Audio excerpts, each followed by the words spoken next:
Okay, welcome to level 2 of the beginner guitar course. Now, you would have covered a lot of material in that first part. You would have learnt 3 chords, and more importantly, you would have developed ideas and exercises to practice your material correctly, to fret notes correctly, and to play the chords as accurately as possible without any of the bad habits.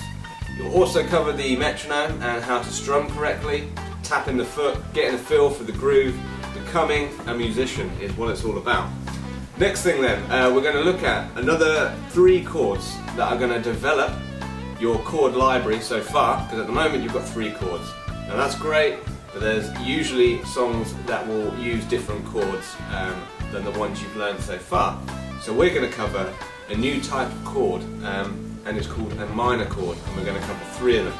So the first one we're going to be looking at is an A minor, which is very similar to an A major chord, but with some slight differences in the fingering and also the shape. It's a little bit different.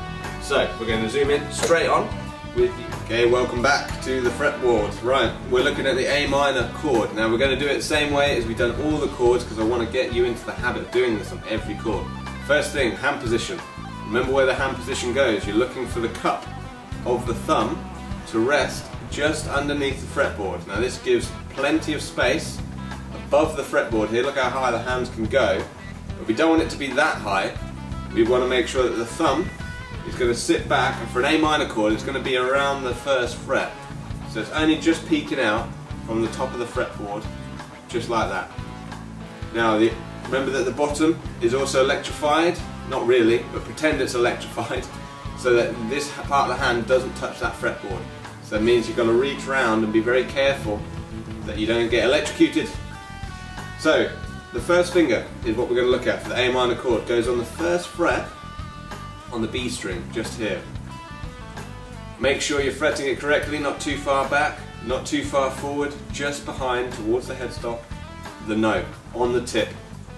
If you've got slightly chubbier fingers, you want to make sure you're also in the middle of the string, so that you're not going too far down like this, muting the string below, or too far towards the thicker strings and then muting the string above. You just want that note to ring out. So fret that note and let's hear it. It should sound something like this. If it sounded something like this, you're doing something wrong. It could be any of those things that I just described. Too far forward, too far back, too far this way, too far that way. So make sure you're in the correct place to fret the note. Now the second finger is going to go on the 2nd fret on the D string, which is the 4th string, here. So again, try and line up both on here. Now when you're doing this, when you're lining up each of the fingers, keep an eye on the finger that you've already fretted, and make sure that when you're placing the 2nd finger it doesn't sort of drift back, because that happens quite a lot. Make sure that the 1st finger stays rooted where you've got clear sound, and bring in nice and gently that 2nd finger where you think it should go.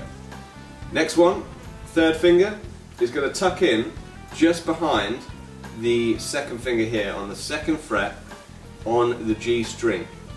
Now what will happen with this is it's going to force the 2nd finger to drift back slightly, because you can't line them up unless you've got very thin fingers. You can't line them up on the same sort of bit just behind the fret. The 2nd finger is going to have to drift back to the maximum it can, which is about halfway between the 2 frets, the 1st fret and the 2nd.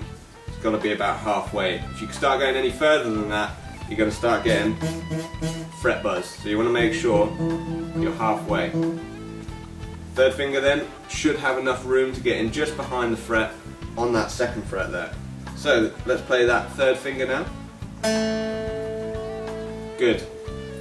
Let's go through the notes then. Now that they're all fretted, let's play each note one at a time. 1st finger, 2nd finger, then 3rd finger. 1st finger sounds like this. Or at least it should. Might sound like this. If it does, adjust, adjust. Then the 2nd finger. Now usually this one's gone too far back and you're getting fret buzz, so make sure you're pushing forward. 3rd finger now. And then a strum. There's your A minor chord. Now, when you hear that strum, if any of the fingers that you were playing haven't sounded, pick out the notes again and a strum. If any of them aren't coming out, you need to make sure that you adjust and fine-tune the fingering until you get all of it. The biggest one, which I've said on all of them, is always the third finger. The puffy pad underneath here mutes the string below it, the B string, which is where your first finger's trying to bring out the note. What happens is a lot of people sort of flatten the ball end like this, and you end up with a good sounding third finger, so when they pick out the note, it sounds great. When they come to strum it though,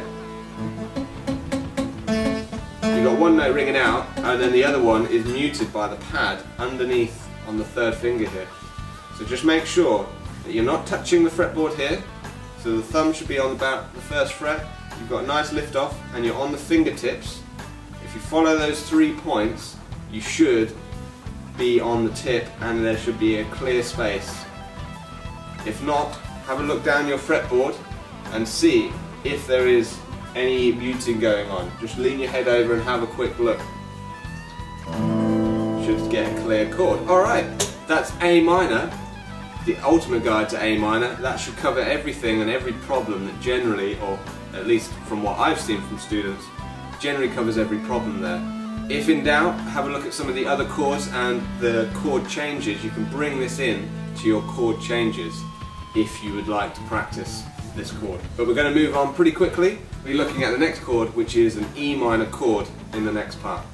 So, got your A minor down, practice that change, make sure you've got a clear strum before moving on to the next part. See you.